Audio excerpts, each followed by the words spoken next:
عقل کا کام تو ہدایت دینا ہے نا، عقل سے تو ہمیں ہدایت ملنی چاہیے، لیکن اگر عقل ہمیں گمراہ کر رہی ہو تو اس کا مطلب یہ ہے کہ عقل غلط چل رہی ہے۔ ہمارا مسلمانوں کا عام طور پر یہ یقین ہوتا ہے کہ بھئی باقی جو مذاہب ہیں نا وہ عقل میں آنے والے نہیں، ہمارا جو دین مذہب ہے وہ عقل میں آتا ہے، وہ عقل کے مطابق ہے، وہ عقل کا مذاق نہیں اڑاتا۔ میرا بھی ایمان ہے کہ ہمارا دین اور ہمارا مذہب عقل کے خلاف نہیں ہے، میرا ایمان ہے، لیکن اس ایک نازک بات ہے جس کو اگر نہ سمجھیں تو کوئی بات پلے نہیں پڑے گی۔ یاد رکھو کسی چیز کا عقل میں نہ آنا اور چیز ہے اور عقل کے خلاف ہونا یہ اور چیز ہے، یہ ایک بات نہیں ہے۔ اب وہ شخص جس نے سائنس نہیں پڑھی وہ کہے یار میری عقل میں نہیں آتا کہ جہاز کیسے اڑتا ہے، تو آپ کیا کہیں گے اس میں؟ آپ کہیں گے بھائی تیری عقل میں نہیں آتا تو تیری عقل کا قصور ہوگا نا، لیکن جہاز تو اڑ رہا ہے، جو تجھ سے زیادہ عقل مند ہے انہوں نے جہاز بنا کے دکھا دیا ہے، اڑا کے دکھا دیا ہے۔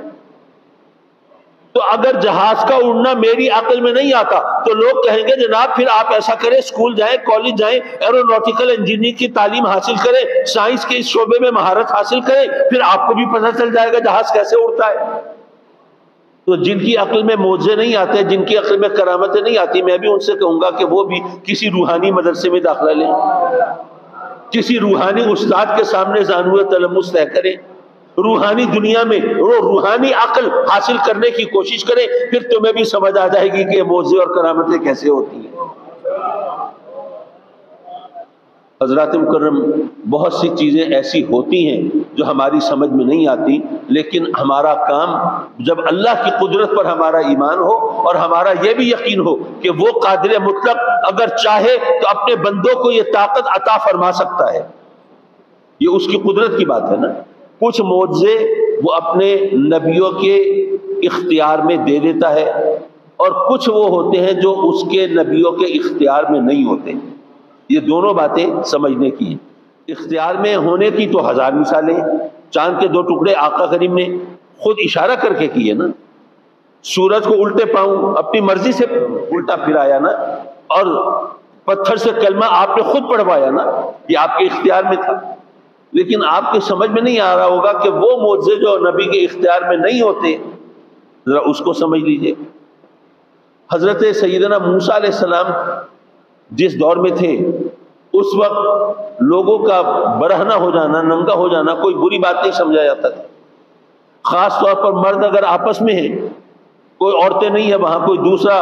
ایسا شخص نہیں ہے، تو ان کے سامنے وہ نہاتے دھوتے ہوئے دریا کے کنارے نہر میں نہا رہے ہیں، کپڑوں کے بغیر نہا دھو لیے، کپڑے پہن کے بستی میں آ گئے، یہ ایک عموم تھا، رواج تھا، تو اس میں کوئی بری بات نہیں سمجھی جاتی تھی۔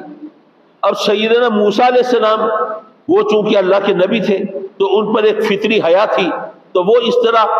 برہنہ نہیں ہوتے تھے، نہاتے ہوئے بھی وہ ستر پوشی کا خیال رکھتے تھے۔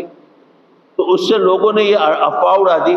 کہ حضرت موسیٰ علیہ السلام میں معاذ اللہ ان کے جسم کے پوشیدہ حصوں میں کوئی عیب ہے جس کی وجہ سے وہ چھپا کے رکھتے ہیں،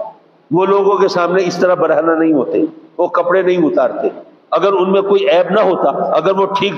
ایک عام انسان کی طرح صحیح سلامت ہوتے تو پھر ان کو یہ پردہ پوشی کی کیا ضرورت تھی؟ اب یہ بہت زیادہ اڑا دیا ان کے خلاف۔ اب کیا ہوا،